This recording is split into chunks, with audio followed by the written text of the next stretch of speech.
Hello guys, Sunday is cooking day.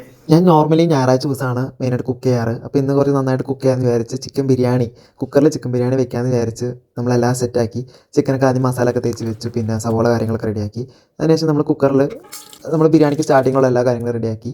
Then നമ്മളതിൽ സവോളയൊക്കെ ഒന്ന് വഴറ്റിയെടുത്ത് പിന്നെ അതിലോട്ട് നമ്മൾ മസാലക്കൂട്ടുകൾ കാര്യങ്ങളിട്ട് ചിക്കൻ അതിലോട്ട് നമ്മൾ ചേർത്തു. അപ്പോൾ ചിക്കൻ വേവാൻ വേണ്ടിയുള്ള കാര്യങ്ങളാണ് ഇപ്പോൾ നടന്നുകൊണ്ടിരിക്കുന്നത്. ചിക്കൻ സ്റ്റെപ്പ് വരെ യാതൊരു കുഴപ്പമില്ലായിരുന്നു. അത് കഴിഞ്ഞുള്ള കാര്യങ്ങൾ ആകെ തരിപ്പണമായി കഴിഞ്ഞു. ബാക്കി കഥ നിങ്ങൾ കേട്ടേക്ക്. സ്റ്റാർട്ടിങ്ങിൽ ഇൻട്രോ ഉണ്ടായിരുന്നു, ബട്ട് ഇൻട്രോ പോലെ അല്ല സംഭവിച്ചത്. സീനായിരുന്നു. നിങ്ങൾക്കറിയാം, ഞാൻ അവിടെ കോമഡി കിച്ചൺ യൂസ് ചെയ്യുന്നത് ഉണ്ടാക്കിയിട്ടുണ്ട്. എല്ലാവരും വന്ന് അവർക്കൊക്കെ കുക്ക് ചെയ്യണമായിരുന്നു.